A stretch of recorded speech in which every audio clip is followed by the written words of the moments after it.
لا حول ولا قوة إلا بالله العلي العظيم. أعوذ بالله من الشيطان اللعين الرجيم. حسبنا الله ونعم الوكيل ونعم المولى ونعم النصير. بسم الله الرحمن الرحيم. الحمد لله رب العالمين. الصلاة والسلام على أشرف الأنبياء والمرسلين وخاتم النبيين سيدنا ومولانا القاسم محمد. اللهم صل على محمد وآل محمد وعلى الطيبين الطاهرين المعصومين المأمونين ولعنة الله على أعدائهم أجمعين من يومنا هذا إلى قيام يوم الدين.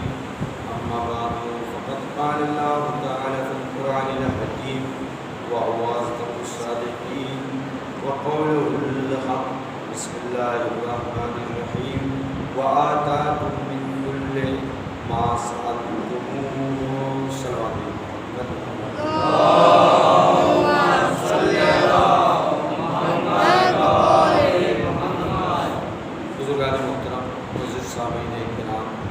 اللہ کی دی ہوئی نعمتوں کے سلسلے میں اس وقت کی ایک گفتگو ہوگی جس میں خدا بند عالم ارشاد فرما رہا ہے وآتاکم من کل ما سألتموه.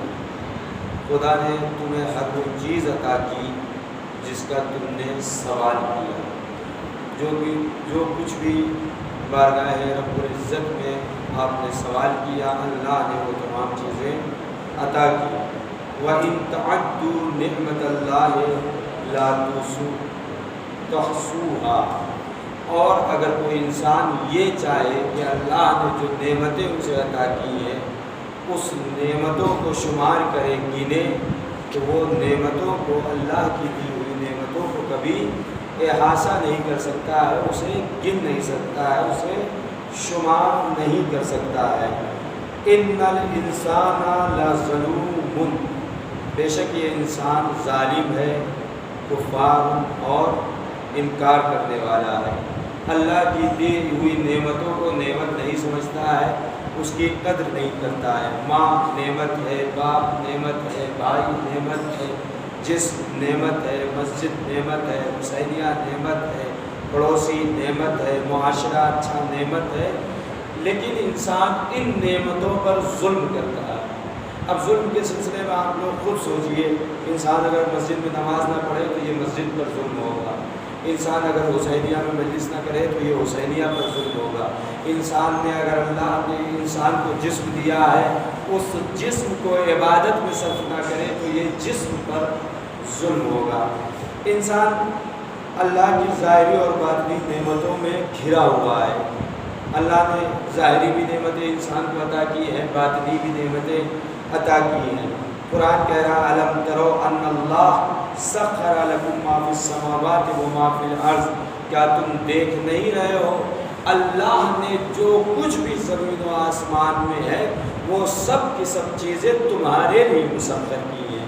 سورج کو بنایا ہے تو انسان اس سے فائدہ اٹھاتا ہے, چاند کو اگر بنایا ہے تو اس سے انسان فائدہ اٹھاتا ہے, زمین کو اگر بنایا ہے تو اس سے انسان فائدہ اٹھاتا ہے, دریاؤں کو, درختوں کو, جو بھی چیزیں اللہ نے خلق کی ہیں یہ انسان کے لیے خلق کی ہے.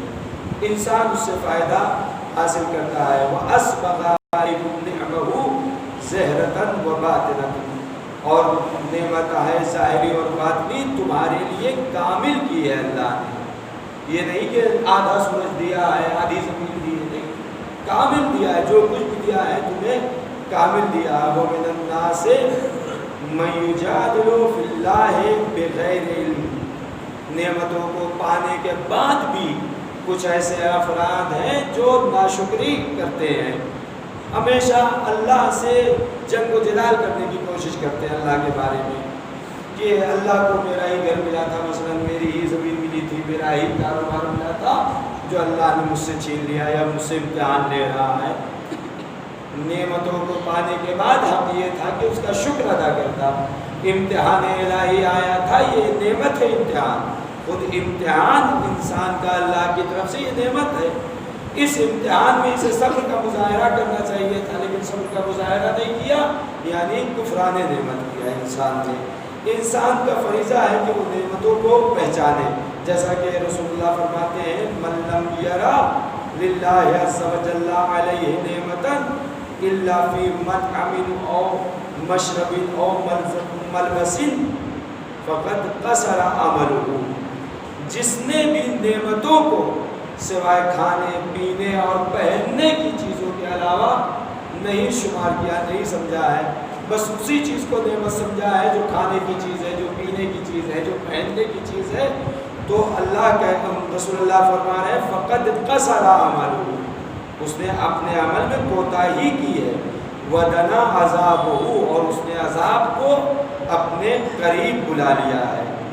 پھر اس کے بعد نعمتوں کی جو اللہ نے نعمتیں دی ہیں اس کا حق یہ ہے کہ ان نعمتوں کو اللہ کی راہ میں صرف کیا جائے، اللہ کی راہ میں اسے خرچ کیا جائے، جیسا کہ رسول اللہ فرماتے ہیں اِنَّا لِلَّهِ عِبَادًا اخْتَصَّهُمْ بِالنِّعَمِ، بندوں میں سے کچھ بندے ایسے ہیں جن کو اللہ نے مخصوص کیا ہے نعمتوں سے، مخصوص نعمتیں اسے مالدار بنا دیا، مثلا نعمتیں دی، یا کوئی اور عہدہ دے دیا، کوئی چیز مخصوص نعمت اللہ نے اس کو دی ہے، یُقِرُّهَا فِيهِمْ مَا بَذَلُوهَا لِلنَّاسِ، یہ نعمتیں اس وقت تک اس کے ساتھ رہیں گی جب تک وہ لوگوں کے ساتھ بذل کرتا رہے، لوگوں کے ساتھ سخاوت کرتا رہے، لوگوں کے اوپر خرچ کرتا رہے، لوگوں کے ساتھ ہمدردی کا مظاہرہ کرتا رہے، تب تک فَإِذَا مَنَعَوْهَا، اور جب وہ لوگوں سے بذل کرنا روک لے، ہمدردی کرنا روک لے، انسان سخاوت نہ کرے، خرچ نہ کرے، حَوَّلَهَا مِنْهُمْ إِلَىٰ غَيْرِهِ، تو اللہ ان نعمتوں کو دوسروں کو پھر دوسروں کے حوالے کر دیتا ہے، دوسروں سے چھین کر اس نعمتوں کو دوسروں کو اللہ عطا کر دیتا ہے، دوسروں تک منتقل کر دیتا ہے، جیسا کہ مولا کائنات کی وصیت نعمت کے سلسلے میں جناب کمیل جو دعائے کمیل پڑھتے ہیں، ان کو نصیحت کی تھی مولا نے، دعائے کمیل تعلیم کی تھی، دعائے کمیل کو یہ دعا تعلیم کی تھی جو ہم ہر جمعرات کو پڑھتے ہیں۔ مولا فرماتے یا کمیلو انہو لا تخلو من نعمت اللہ عز وجل اندکا و آفیتہ، اے کمیل کبھی بھی اللہ کی نعمت اور اس کی عافیت سلامتی تم سے خالی نہیں ہے، ہمیشہ اللہ کی نعمت تمہارے شامل حال ہے۔ یہ صرف کمیل کو نہیں کہہ رہے ہیں بلکہ جتنے بھی چاہنے والے ہیں سب کے لیے ہے کہ سب کے لیے اللہ کی نعمتیں شامل حال ہیں، اللہ کی عافیت انسان کے لیے شامل حال ہے۔ پھر اس کے بعد مولا فرماتے ہیں فلا تخلو من تمحیدہ و تمجیدہ و تسبیحہ و تقدیسہ و شکرہ و ذکرہ علی کل حال، بس جب تمہارے لیے نعمت خالی نہیں ہے، ہمیشہ نعمت جاری ہے تمہارے لیے، تو تمہارا فریضہ یہ ہے کہ تم اس کی حمد بیان کرو، اس کی تمجید کرو، اس کی تسبیح کرو، اس کی تقدیس کرو، اور اس کا ہمیشہ شکر ادا کرتے رہو، ہمیشہ اس کا ذکر کرتے رہو، یعنی نماز پڑھتے رہو، علی کل حال، جس بھی حال میں ہو، اگر بیمار ہو لیٹ کر نماز پڑھ سکتے ہو تو لیٹ کر نماز پڑھو، لیٹ کر شکر ادا کرو، جس بھی حال میں ہو اللہ کی دی ہوئی نعمتوں کا شکر ادا کرتے رہو۔ صلوات بھیجئے محمد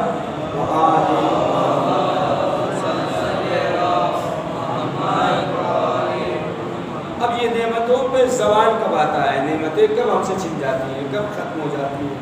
مولا کائنات فرماتے ہیں من کثرت نعم اللہ علیہ کثرت حوائج الناس الیہ، جس کو اللہ زیادہ نعمت دیتا ہے تو زیادہ لوگ اس کے پاس جاتے ہیں اپنی حاجتوں کو لے کر، زیادہ لوگ جاتے ہیں، جس کو اللہ زیادہ نعمت دیتا ہے تو زیادہ لوگ اس کے پاس اپنی حوائج اپنی حاجتوں کو لے کر جاتے ہیں۔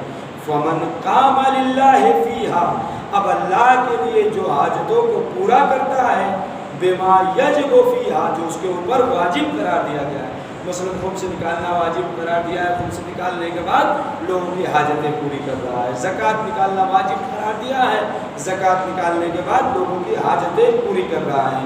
بما یجب فیہا الرضا، تو اللہ اس کی نعمتوں میں جو نعمتیں اللہ نے دی ہے اس کو اور وسیع کرتا ہے، عریض کرتا ہے، پھیلاتا ہے، بڑھاتا ہے نعمتوں میں۔ للدوام والبقاء، وہ نعمتیں دوام پاتی، ہمیشہ باقی رہتی ہیں اور بقا اس کے اندر ہے۔ ومن لم یقم فیہا، اور لوگوں کی حوائج کے لیے، حاجتوں کو پورا کرنے کے لیے انسان کھڑا نہیں ہوتا ہے۔ نعمتیں مل گئی، اللہ نے مال و دولت سے نواز دیا ہے، لیکن خمس نہیں نکال رہا ہے، زکوٰۃ نہیں نکال رہا ہے، فطرہ نہیں نکال رہا ہے، لوگوں کی حاجتیں پوری نہیں کر رہا ہے۔ بما یجب، جو اس کے اوپر واجب ہے وہ فطرہ نکالے، خمس نکالے، زکوٰۃ نکالے، راہ خدا میں صرف کرے، واجب ہے، وہ نہیں کر رہا ہے۔ الرضا للزوال والفنا، تو اللہ اس کی نعمتوں کو زوال دے دیتا ہے اور وہ نعمتیں اس کی فنا ہو جاتی ہیں اگر وہ ان باتوں کا خیال نہیں کرتا ہے۔ نعمتوں پر شکر حقیقی کیا ہے؟ حقیقی شکر کیا ہے؟ چھٹے امام فرماتے ہیں قال من انعم اللہ علیہ بنعمت فعرفها بقلبہ، جو بھی اللہ نے اسے نعمت دی ہے اگر اس نعمت کو دل سے انسان پہچان لے، یہ ہاتھ اللہ نے دیا ہے، واقعاً اگر ہاتھ نہ دیتا تو ہم کیا کرتے ہیں؟ یہ ایک انگوٹھا اللہ نے دیا، اگر یہ انگوٹھا نہ ہوتا تو انسان اپنے ہی بٹن کو، کرتے کے بٹن کو بند کرنے پہ مجبور ہو جاتا، بند نہ کر سکتا آسانی سے۔ جب انگوٹھا چھن جائے، انگوٹھا ہاتھ میں نہ ہو اور پھر بٹن بند کرنے کے لیے، تب اس نعمت کا احساس ہوگا۔ تو قال من انعم اللہ علیہ بنعمت، اللہ اسے جو نعمت دیتا ہے فعرفها بقلبہ، اگر وہ اس نعمت کو دل سے پہچان لیتا ہے، فقط ادا شکرہ، تو اس نے اس نعمت کا شکر ادا کر دیا، حق شکر ادا کر دیا اس نے اس نعمت کا۔ تو میرے عزیزوں، اللہ انسان کو ہمیشہ نعمتوں سے نوازتا ہے۔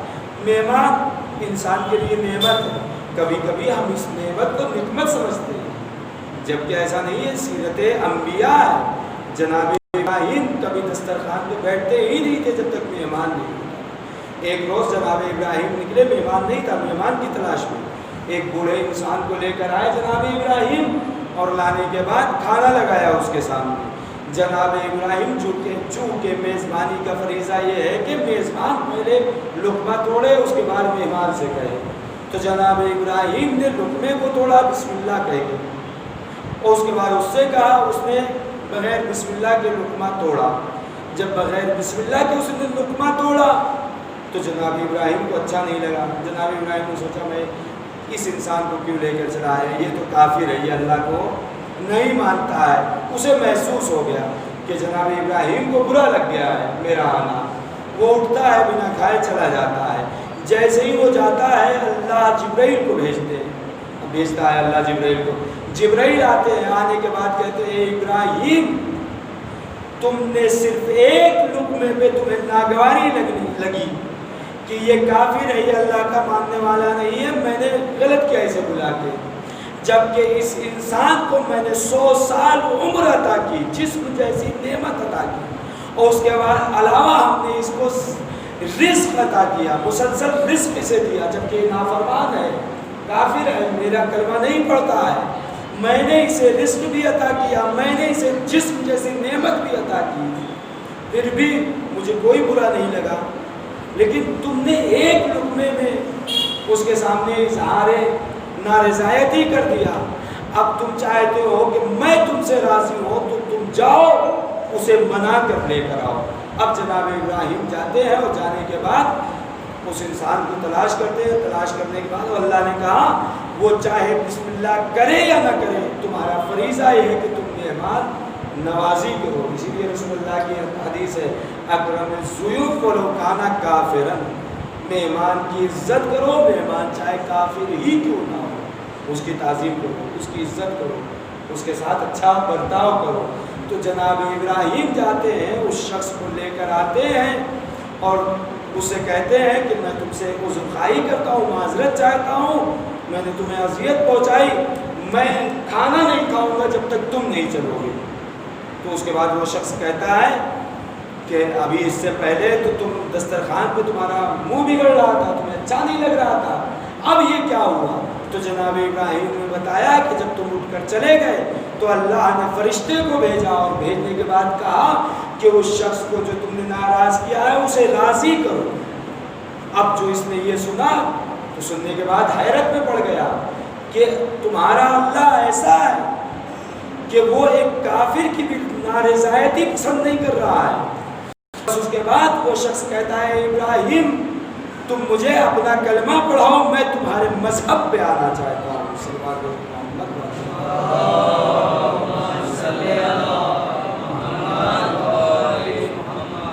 یعنی کسی کو راہ راست پہ لانے کے لیے اگر انسان اچھا اخلاق پیش کر دے تو انسان راہ راست پر آ جاتا ہے۔ بس میں نے جو بات کو تمام کیا۔ اصالہ ثواب کی مجلس، مرنے والی مومنہ، دو مومنہ کی اصالہ ثواب کی مجلس۔ ہاں عزیزوں، چاہنے والی اس دنیا سے گزر گئی، اور جب گزری تو لوگوں نے اسے عزت و احترام کے ساتھ دفن کیا، غسل و کفن دیا، قبر کی منزل تک پہنچایا۔ لیکن ہاں اسی چاہنے والی کیا مولا آقا اسے کربلا میں نہ کفن ملا، نہ غسل دیا گیا، 3 دنوں تک اس کی لاش کربلا کے میدان میں، وہ بھی پامال لاش، بے گور و کفن پڑی رہی۔ آزادارو، یہ وہ ایام چل رہے ہیں کہ جس میں امام حسین علیہ مقام کا سفر چل رہا ہے۔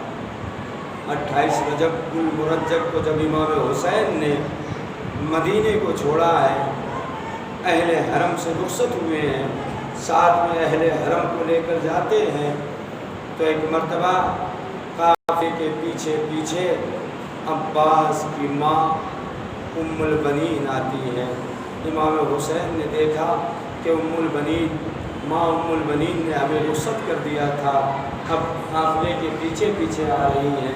بس ایک مرتبہ قافلے کو روکتے ہیں، ام البنین کے پاس آتے ہیں، آنے کے بعد کہتے ہیں اماں ام البنین آپ نے ہمیں رخصت کر دیا تھا، اب کیوں آ گئی؟ بس ایک مرتبہ ام البنین کہتی ہے آقا میں اس لیے نہیں آئی ہوں کہ میں عباس کو لوں، نہیں بلکہ چند لمحے کے لیے میرے عباس کو میرے حوالے کر دو۔ ام البنین جناب عباس کا ہاتھ پکڑتی ہیں، اور پکڑنے کے بعد روضہ رسول پر آتی ہیں۔ روضہ رسول پر آنے کے بعد بس ایک مرتبہ ام البنین کہتی ہیں اے عباس اپنا دائنا ہاتھ روضہ رسول پر رکھو۔ عباس نے دائنا ہاتھ روضہ رسول پر رکھا، اور اس کے بعد کہا اے عباس اپنا بایاں ہاتھ میرے سر پر رکھو۔ عباس نے بایاں ہاتھ ماں کے سر پہ رکھا۔ اس کے بعد ام البنین کہتی ہے عباس یہ بتاؤ تمہارا دائنا ہاتھ کہاں ہے؟ اے اماں میرا دایاں ہاتھ روضہ رسول پر ہے۔ اے عباس تمہارا بایاں ہاتھ کہاں ہے؟ اے اماں میرا بایاں ہاتھ آپ جیسی عظیم المرتبت ماں کے سر پہ ہے۔ بس ایک مرتبہ جب یہ پوچھ لیا ام البنین نے، اس کے بعد ام البنین کہتی ہے عباس روضہ رسول کو گواہ بنا کر ماں کے سر کی قسم کھاؤ جب تک تمہارے بازو سلامت رہیں گے حسین پر آنچ نہیں آئے گی، زینب پر آنچ نہ آئے گی۔ آزادارو عباس نے قسم کھائی، یہی وجہ تھی جب تک عباس سلامت رہے حسین پر کوئی تیر نہ آیا، جب تک عباس سلامت رہے زینب کی چادر نہ ٹوٹی۔ ہاں جب عباس اس دنیا سے چلے گئے تو حسین کو ظالموں نے گھیر لیا، کوئی تیر برسا رہا ہے، کوئی تلوار مار رہا ہے، کوئی نیزہ مار رہا ہے، جس کے پاس کچھ بھی نہیں وہ مظلوم کربلا پہ زمین سے پتھر اٹھا کے برسا رہا ہے۔ ہاں عباس کے مرنے کے بعد، حسین کی شہادت کے بعد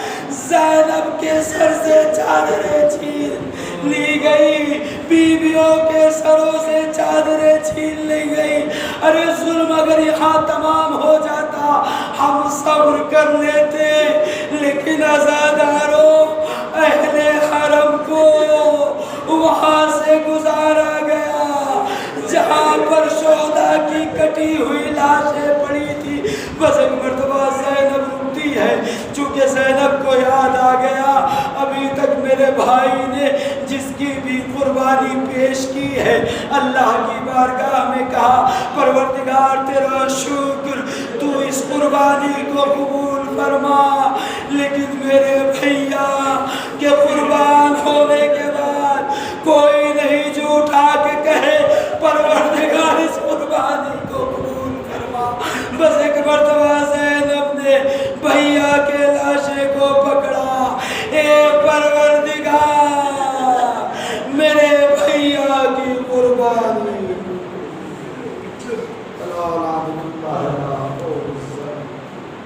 سیال